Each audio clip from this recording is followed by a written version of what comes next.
नमस्कार दोस्तों, आप सभी का जीरो टू हीरो सीरीज में स्वागत है। आप मुझे देख रहे हैं अपने favourite YouTube channel concept plus classes पे। कंसेप्ट प्लस क्लासेस पे क्या है, कोई भी कंसेप्ट हो बिल्कुल आसानी से जो है क्लियर किया जाता है। आप सभी को पता ही है कि हमने बिल्कुल बेसिक से इंग्लिश सीखने के लिए यानी बिल्कुल जीरो लेवल से इंग्लिश सीख लेकिन हमने क्या है जीरो टू हीरो सीरीज की हमने जो है शुरुआत कर रखी है। जीरो टू हीरो सीरीज में क्या हमने डे 11 हमने कवर कर लिया, जिसमें हमने क्या पास्ट इंडेफिनिट टेंस का जो हमने सिंपल रूल हमने कवर कर लिया था। आज हम करेंगे जीरो टू हीरो सीरीज का डे 12 की शुरुआत। डे 12 में हम क्या करेंगे कि पास्ट इंडेफिनिट टेंस का जो है नेगेटिव रूल सीखेंगे यानी नकारात्मक रूल।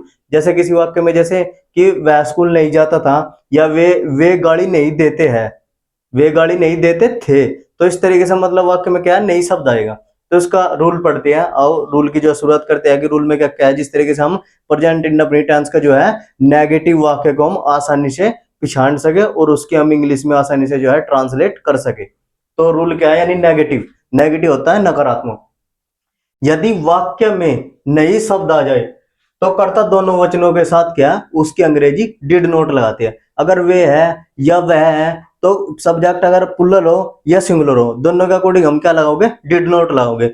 और फिर क्या है क्रिया में, फिर क्रिया की फर्स्ट फॉर्म का हम प्रयोग करते हैं। फिर क्रिया में जो है हम सेकंड फॉर्म नहीं लगाते, फिर क्रिया के हम फर्स्ट फॉर्म का यूज करते हैं। आओ सीखते हैं। जैसे जैसे वह स्कूल नहीं गया, इसकी इंग्लिश बनाते हैं वह स्कूल नहीं गया। वह क्या हमारा सब्जेक्ट, वह हमारा क्या होगा सब्जेक्ट, वह हमारा क्या है सब्जेक्ट, वह हमारा सब्जेक्ट होगा, स्कूल हमारा होगा ऑब्जेक्ट। ये हमारा ऑब्जेक्ट हुआ। और नहीं है वहां गया, नहीं की तो आपको पता है डिड नॉट की वाक्य क्या है नेगेटिव है और गया के क्या हमारा वर्ब, क्या होगा हमारा वर्ब। अब क्या इंग्लिश बनाओगे कि ही, वह क्या होती है he did, he did note, he did note. फिर वाक्य क्या हमारा क्रिया में मतलब वाक्य की जो क्रिया है नहीं वर्ब की हम फर्स्ट फॉर्म को प्रयोग करेंगे क्योंकि डिड तो लगा। फिर उसके बाद में आप सोच रहे होगे कि यहाँ पे क्या आप वेंट लगा दोगे जाने की, जो कि हमारा वाक्य गलत हो जाएगा। हमें ऐसा नहीं करना। उसके बाद में अगर हम नेगेटिव का यूज करें डिड नॉट लगा रहे तो फिर वाक्य क्या हमारा सिंपल में बनेगा यानी हमारा अफर्मेटिव में बनेगा कि हम वर्ब की जो हम फर्स्ट फॉर्म का ही यूज करेंगे। तो he did not go go to school, go to school. अब आते हैं दूसरे वाक्य में, वे स्कूल नहीं गए।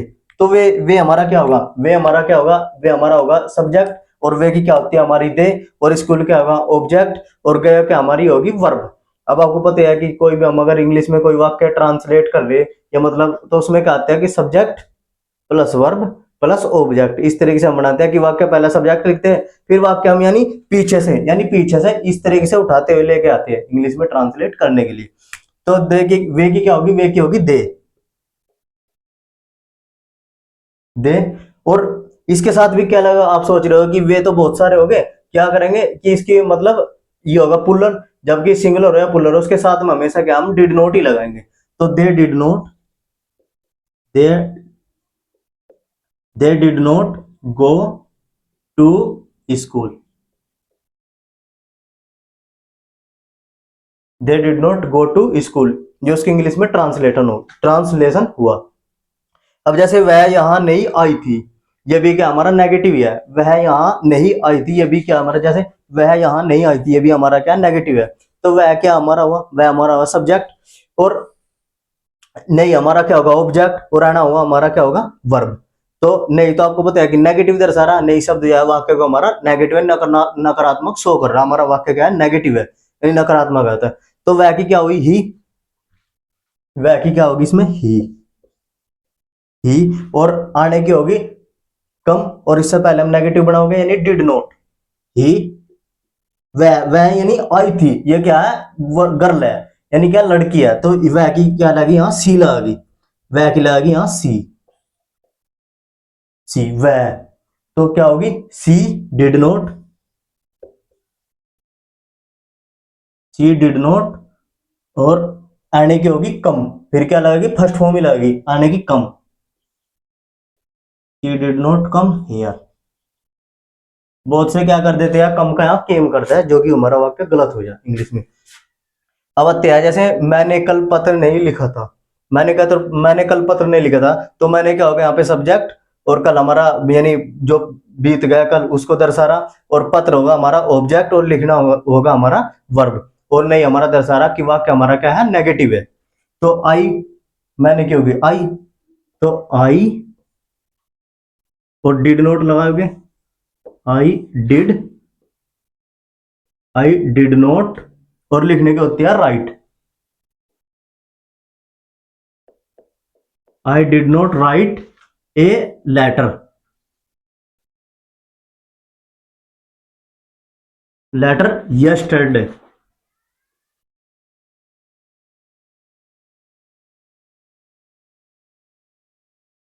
ये होगी I did not write a letter yesterday, क्योंकि पत्र हम कभी भी लिखे, ए क्यों लगाया यहाँ पे, क्योंकि जब भी हम पत्र लिखते हैं हम सिर्फ पत्र एक ही लिख सकते हैं। सोच रहे होगा कि ए तो दिया ही नहीं, एक पत्र नहीं लिखा, अगर एक एक नहीं दिया तो भी हम ए लेटर लगाएंगे, क्योंकि हम पत्र हमेशा एक टाइम पे एक ही पत्र लिख सके।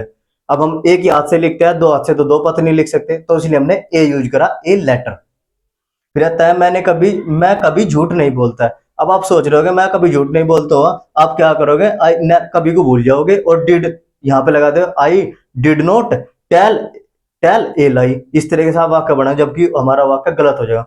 अब नोट क्या लिख रहा कि यदि वाक्य वाक्य के बीच में कभी नहीं शब्द आ जाए, आप सोच रहे हो कभी नहीं आया कि वाक्य भी नेगेटिव होगा, नेगेटिव तो है, लेकिन अगर वाक्य के बीच में कभी नहीं शब्द आ जाए तो उसके अंग्रेज जो है हम यहाँ पे नेवर लगाते हैं, जो कि यहाँ पे लिख रहा नेवर लगाते हैं, और फिर क्रिया की सेकंड फॉर्म का प्रयोग करते हैं, फिर क्रिया के हम जो है सेकंड फॉर्म का जो है प्रयोग करते हैं, यानी वाक्य हमारा क्या हम फिर उसके बाद में जो वाक्य हम यानी सिंपल में यूज करते हैं, यानी पास्ट इंडेफिनिट टेंस का जो है हम अफर्मेटिव रूल का प्रयोग करते हैं। अब ये लिख रहा आई क्या होगा, आई होगा सब्जेक्ट, और कभी झूठ नहीं बोलता, यानी झूठ बोलना जो झूठ होगा ये हमारा ऑब्जेक्ट हुआ, और बोलना जो बोलता है वो हमारा होगा वर्ब।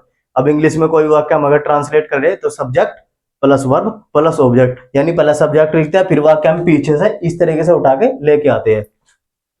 तो आई क्या होगी आई, और कभी कभी कभी नहीं, मैं आपको बताया कि नेवर लगेगी, आई नेवर। और झूठ की आपको पता ही हो, बोलने की क्या हो, टोल्ड, टेल माने बोलना होता है, और उसकी सेकंड फॉर्म वो टोल्ड हो जाएगी, TOLD, I never told, told a lie, I never told a lie. अब उसने कभी शराब नहीं पी, तो उसने क्या होगी ही, ये हमारा उतना, उसने क्या हमारा सब्जेक्ट है, और शराब क्या हमारा ऑब्जेक्ट है, और पीना हमारा क्या होगा verb, subject plus verb plus object, इस तरीके से हम वाक्य में इंग्लिश में ट्रांसलेशन करते हैं। तो उसने क्या होगी हमारा ही, और कभी की आपको पता है कि नेवर लगेगी, कभी की क्या होगी नेवर, और फिर पीना, ड्रिंक माने होता है पीना, ये होती है फर्स्ट फॉर्म, और ड्रैंक यानी DRANK ये होगी सेकंड फॉर्म, और ड्रंक DRUNK ड्रंक, ड्रंक माने होता है थर्ड फॉर्म, हमें सेकंड फॉर्म का यूज करना है। तो यहाँ पे होगी he never drink, DRANK drink, और ड्रिंक द वाइन, यानी शराब है तो द लगाएगा, द वाइन,